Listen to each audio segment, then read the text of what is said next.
ಕೊನೆಯದಾಗಿ ಇದು ಎಚ್ಚರಿಕೆ ಗಂಟೆ.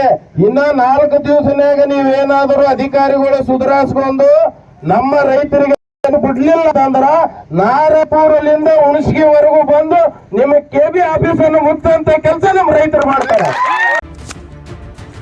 ನೀವು ನೋಡ್ತಾ ಇದ್ದೀರಾ ಕರ್ನಾಟಕ ಬೀಟ್ ನ್ಯೂಸ್. ನಾರಾಯಣಪುರದಲ್ಲಿ ವಿದ್ಯುತ್ ಸಮಸ್ಯೆಗಾಗಿ ರೈತರ ಉಗ್ರ ಪ್ರತಿಭಟನೆ.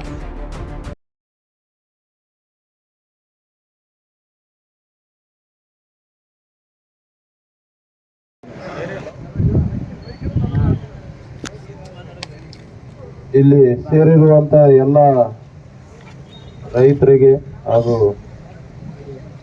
ಪೊಲೀಸ್ ಸಿಬ್ಬಂದಿಗಳು, ಇದು ನಮಗ ಬಹಳ ವಿಚಿತ್ರವಾದ ದಿವಸ. ಯಾಕಂತಂದ್ರ ನಮ್ಮಲ್ಲಿ ರೈತರು ಎಷ್ಟು ಸಂಭಾಯ್ತಾರ ಅಂತಂದ್ರ ಯಾವತ್ತೂ ಪ್ರತಿಭಟನೆ ಅದು ಮಾಡಿದ್ದಿಲ್ಲ. ಈಗ ಎಷ್ಟು ಕಷ್ಟ ಬಂದದ, ಅವ್ರು ಎದಕ್ ಬಂದು ರೋಡಿಗೆ ಇಳಿದಾರ ಅಂತೇಳಿ ತಾವೆಲ್ಲ ಅಧಿಕಾರಿಗಳು ತಿಳ್ಕೊಬೇಕಂತ ನಾ ಹೇಳಕ್ ಇಚ್ಛೆ ಪಡ್ತೀನಿ ನಿಮಗ. ನಮ್ಮಲ್ಲಿ ಎಷ್ಟು ಮುದ್ದ ರೈತರಾರೋ ಅಷ್ಟೇ ಖಾರ ಉಣ್ತಾರ, ಎಷ್ಟು ಮುದ್ದು ಸ್ವಭಾವ ಅದು ಅಷ್ಟೇ ತಾಳ್ಮೆಯಿಂದ ಇರ್ತಾರ. ಯಾವಾಗ ಗಾಡಿ ತಟ್ಟಿಂದ ಯಾರು ಕೇಳಲ್ಲ, ಅದೇ ರೀತಿ ನಮ್ಮ ರೈತರ ಪರಿಸ್ಥಿತಿ ಆಗ್ಯದ. ದಯವಿಟ್ಟು ನೀವು ಏನ್ ಇರುವಂತ ಕೆವಿ ಅಧಿಕಾರಿಗಳು ತಿಳ್ಕೊಬೇಕು. ಯಾಕಂತಂದ್ರೆ ಇದು ಒಂದೇ ತಲೆ ಸ್ಟ್ರೈಕ್ ನಡೆದಿಲ್ಲ, ದಿನ ಒತ್ತೊಂಡ್ರ ಯಾವಾಗಾದ್ರೂ ನೋಡ್ರಿ ಕೊಡೆಕಲ್ ಕೆಬಿ ಮುಂದಾದ್ರೂ ರೈತರು ಇರ್ತಾರ, ಹುಣಸಗಿ ಬಲ್ಲಿ ಆದ್ರೂ ಇರ್ತಾರ. ಇವ್ರಿಗೆ ಏನ್ ಅನಿಸ್ಬಿಟ್ಟದ ಅಧಿಕಾರಿಗಳಿಗೆ ಅಂತಂದ್ರ ಇವಿಷ್ಟು ಸ್ಟ್ರೈಕ್ ಮಾಡ್ತಾರ, ಆಯ್ತು 1 ತಾಸು ಬರ್ತಾರ, ಯಾರ್ಯಾರು ಮುಖಂಡರುಗಳು ಬರ್ತಾರ, ಒದರ್ತಾರ, ಓದ್ತಾರ, ನಮಗ ನಾವು ಪೂರಾ ಮನವರಿಕೆ ಆಗ್ಬಿಟ್ಟದ. ಇವತ್ತ ನಾವು ಇದನ್ನ ಸ್ಟ್ರೈಕ್ ಮಾಡಬೇಕಾದ್ರ ಯಾವುದೇ ರಾಜಕೀಯ, ನಾನು ಬಿಜೆಪಿ ಒಬ್ಬ ಮಾಜಿ ಯಾದಗಿರಿ ಜಿಲ್ಲೆ ಹುಣಸಗಿ ತಾಲೂಕಿನ ನಾರಾಯಣಪುರ, ಜೋಗಂಡಬಾವಿ, ಮಾರ್ನಾಳ್ ಹಾಗೂ ಬರದೇವನಾಳ ಗ್ರಾಮ ಪಂಚಾಯಿತಿ ವ್ಯಾಪ್ತಿಯ ರೈತರು ವಿದ್ಯುತ್ ಸಮಸ್ಯೆಯಿಂದ ತೀವ್ರ ಸಂಕಷ್ಟಕ್ಕೆ ಸಿಲುಕಿದ್ದಾರೆ. ಸರಿಯಾದ ವಿದ್ಯುತ್ ಪೂರೈಕೆ ಇಲ್ಲದೆ ನಾಟಿ ಮಾಡಿದ ಬೆಳೆಗಳು ಒಣಗುತ್ತಿದ್ದು, ಕೂಡಲೇ ಹಗಲಿನಲ್ಲಿ 7 ಗಂಟೆಗಳ ಕಾಲ ವಿದ್ಯುತ್ ಪೂರೈಸಬೇಕೆಂದು ಆಗ್ರಹಿಸಿ ನಾರಾಯಣಪುರದ ವಾಲ್ಮೀಕಿ ವೃತ್ತದಲ್ಲಿ ಜೆಸ್ಕಾಂ ಇಲಾಖೆ ವಿರುದ್ಧ ರಸ್ತೆ ತಡೆದು ಪ್ರತಿಭಟನೆಯನ್ನ ನಡೆಸಿದರು. ಇನ್ನು ರಾತ್ರಿ ವೇಳೆಯಲ್ಲಿ ವಿದ್ಯುತ್ ನೀಡುತ್ತಿರುವುದರಿಂದ ರೈತರು ಹಾವು ಚೇಳುಗಳ ಭಯ ಮತ್ತು ಕಾಡು ಮೃಗಗಳ ಹಾವಳಿಯ ನಡುವೆ ಪ್ರಾಣ ಕೈಯಲ್ಲಿ ಹಿಡಿದು ಹೊಲ ಕಾಯುವಂತಾಗಿದೆ. ಮಾಜಿ ಶಾಸಕ ನರಸಿಂಹ ನಾಯಕ್, ರಾಜುಗೌಡ ಮತ್ತು ಬಿಜೆಪಿ ಯುವ ಮುಖಂಡರು ಹನುಮಂತ ನಾಯಕ್, ಬಬ್ಲುಗೌಡ ಅವರ ನೇತೃತ್ವದಲ್ಲಿ ಈ ಪ್ರತಿಭಟನೆಯನ್ನ ನಡೆಸಲಾಯಿತು. ಜೆಸ್ಕಾಂ ಇಲಾಖೆಯ ವಿರುದ್ಧ ಸರ್ಕಾರಕ್ಕೆ ಎಚ್ಚರಿಕೆ ನೀಡಿದ ಬಬ್ಲುಗೌಡರು ಕೂಡಲೇ ಹಗಲಿನಲ್ಲಿ ರೈತರಿಗೆ ಸಮರ್ಪಕವಾಗಿ ವಿದ್ಯುತ್ ಪೂರೈಸಬೇಕು, ಇಲ್ಲವಾದಲ್ಲಿ ಮುಂದಿನ ದಿನಮಾನಗಳಲ್ಲಿ ನಾರಾಯಣಪುರದಿಂದ ಹುಣಸಗಿವರೆಗೆ ಉಗ್ರ ಹೋರಾಟ ನಡೆಸಲಾಗುವುದು ಎಂದು ಆಕ್ರೋಶ ವ್ಯಕ್ತಪಡಿಸಿದರು. ಅಧಿಕಾರಿಗಳು ಬಹಳ ಸೂಕ್ಷ್ಮವಾಗಿ ನಮ್ಮ ನಾಯಕರು, ನಮ್ಮ ಹಿರಿಯರು, ರೈತ ಬಾಂಧವರು ಶಾಂತಿಯುತವಾಗಿ ಹೋರಾಟವನ್ನ ಮಾಡೋಣ. ಯಾಕಂದ್ರೆ ನಮಗ್ ಬೇಕಾಗಿರೋದು ಕರೆಂಟ್ ಮತ್ತು ನೀರು. ಯಾವುದೇ ಉದ್ರೇಕದ ಹೋರಾಟ ನಮಗ್ ಬೇಕಾಗಿಲ್ಲ. ನಮ್ಮ ರೈತರಿಗೆ ಸರಿಯಾದ ಕರೆಂಟ್ ಕೊಡಿ. ರಾತ್ರಿ 12 ಗಂಟೆ ಕರೆಂಟ್ ಕೊಡ್ತೀರಿ, ರಾತ್ರಿ ರೈತ ಹೋಗಿ ರಾತ್ರಿ 12 ಗಂಟೆ ಕರೆಂಟ್ ಬರ್ತದ ಅಂತೇಳಿ ಕೆನಾಲ್ ಮೇಲೆ ಹಳ್ಳದ ಹತ್ರ ಪಕ್ಕದ ಹತ್ರ ಕೊಡ್ಬೇಕಾದ್ರೆ ಹಾವು ಚೇಳುಗಳು ದೊಡ್ಡ ಪ್ರಾಣಿಗಳು ಬರ್ತಾ ಇದಾವೆ. ಭಯದ ವಾತಾವರಣ ಆಗಿದೆ. ಅವ್ರಿಗೆ 8 ಮಕ್ಕಳಿದ್ದಾರೆ.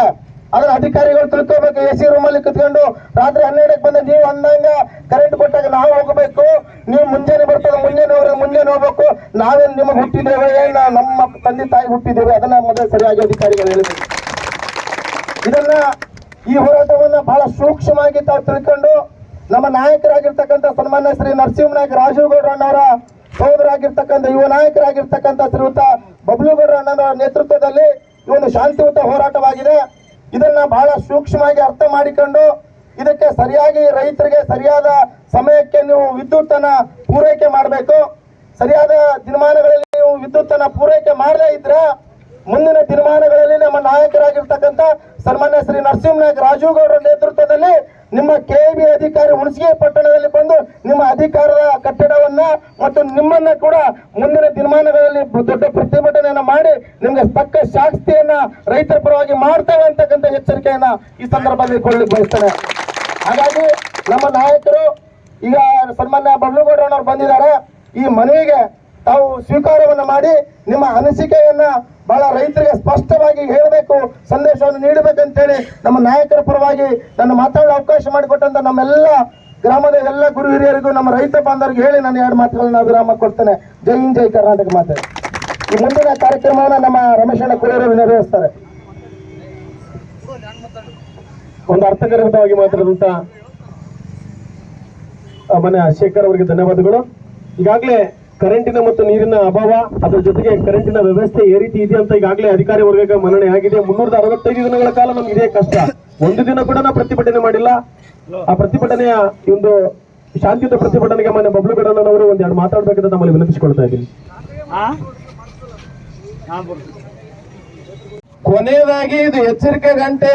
ಇನ್ನ 4 ದಿವಸನಾಗ ನೀವೇನಾದರೂ ಅಧಿಕಾರಿಗಳು ಸುಧಾರಿಸ್ಕೊಂಡು ನಮ್ಮ ರೈತರಿಗೆ ಬಿಡ್ಲಿಲ್ಲ ಅಂದ್ರ ನಾರಾಪುರಲಿಂದ ಹುಣಸಗಿವರೆಗೂ ಬಂದು ನಿಮ್ಮ ಕೆಬಿ ಆಫೀಸ್ ಅನ್ನು ಮುಚ್ಚಂತ ಕೆಲಸ ನಮ್ಮ ರೈತರು ಮಾಡ್ತಾರೆ. ಮೊದಲ ಅಧಿಕಾರಿಗಳಿಗೆ ಒಂದು ಮಾತು ಹೇಳಕ್ ಇಚ್ಛೆ ಪಡ್ತೀನಿ. ತಾವು ಒಬ್ಬ ರೈತರ ಮಕ್ಕಳದಿರಿ, ಅದನ್ನು ಮರಿಬಾರದು. ನಿಮಗೇನಾದ್ರು ನೀವು ತಿಳಿದಿರ್ಬೋದು, ನಾವು ಎ ಸಿ ರೂಮ್ನಾಗ ಕೊಂಡಿರ್ತೀವಿ, ನೀವು ಆರಾಮ್ ನಾವು ಅಲ್ಲೇ ಇರ್ತೀವಿ, ನಮಗೆ ಪಗಾರ ಬರ್ತದೆ, ಗೌರ್ಮೆಂಟ್ ನೌಕರಿ ಇದೀವಿ ಅಂತ. ನೀವ್ ಯಾರ್ದಾದ್ರು ಪಗಾರ ತಗೊಂತೀರಿ, ಯಾರ್ದಾದ್ರು ಅದೀರಿ ಅಂತಂದ್ರೆ ಅದು ನಮ್ಮ ರೈತರು ಕೊಡುವಂತ ಟ್ಯಾಕ್ಸ್ ಅಲ್ಲಿ ನಮಗೆ ಪಗಾರ ಬರ್ತದೆ. ಅದನ್ನ ತಾವೆಲ್ಲರೂ ಮರ್ತು ಬಿಟ್ಟಿರಿ. ಯಾಕಂತಂದ್ರ ತಿಂಗಳ ಪಗಾರ ಬರ್ತದೆ, ನಿಮ್ ಹೆಂಡ್ರ ಮಕ್ಕಳು ನಡೆದ ಜೀವನ. ಇಷ್ಟೇ ವಿಚಾರ ಮಾಡ್ರಿ. ಒಬ್ಬ AW ನೀವು ಬಂದಿರಿ, ಅಧಿಕಾರಿಗಳು ಬಂದಿರಿ, ಇಷ್ಟೊಂದು ಜನ ರೈತರು ಕುಂತಾರ. ಈಗ ನಾವು ಬರಷ್ಟಿಗೆ ಎಷ್ಟು ಸರಿ ಕರೆಂಟ್ ಹೋಗ್ಯದ, ಎಷ್ಟು ಸರಿ ಎಲ್ಸಿ ತಗೊಂಡಾರ, ಅದನ್ನ ವಿಚಾರ ಮಾಡ್ರಿ ನೀವು. ನಾರಾಯಣಪುರ ಪೊಲೀಸ್ ಠಾಣೆಯ ಅಯ್ಯಪ್ಪ PSI ಅಧಿಕಾರಿಗಳು ಸ್ಥಳಕ್ಕೆ ಆಗಮಿಸಿ ಪ್ರತಿಭಟನೆ ಶಾಂತಿಯುತವಾಗಿ ನಡೆಯುವಂತೆ ಮೇಲ್ವಿಚಾರಣೆಯನ್ನ ನಡೆಸಿದರು. ಇನ್ನು ಈ ಸಂದರ್ಭದಲ್ಲಿ ಶ್ರೀಯುತ ಹನುಮಂತ ನಾಯಕ್, ಬಬ್ಲುಗೌಡ, ಬಿಜೆಪಿ ಮುಖಂಡರು ಮತ್ತು ಗದ್ದೆಪ್ಪ ಪೂಜಾರಿ, ತಿಪ್ಪಣ್ಣ ರೋಡಲಬಂಡ, ರಮೇಶ್ ಕೋಳೂರ್, ಮಲ್ಲು ಮೇಸ್ತಕ್, ಶಿವು ಬಿರಾದರ್ ಸೇರಿದಂತೆ ಹಲವು ರೈತ ಬಾಂಧವರು ಹಾಗೂ ಯುವ ಮುಖಂಡರು ಭಾಗವಹಿಸಿದ್ದರು. ವರದಿ ಅಪ್ಪು ರಾಠೋಡ್. ಕ್ಷಣ ಕ್ಷಣದ ಸುದ್ದಿಗಾಗಿ ನೋಡ್ತಾ ಇರಿ ಕರ್ನಾಟಕ ಬೀಟ್ ನ್ಯೂಸ್.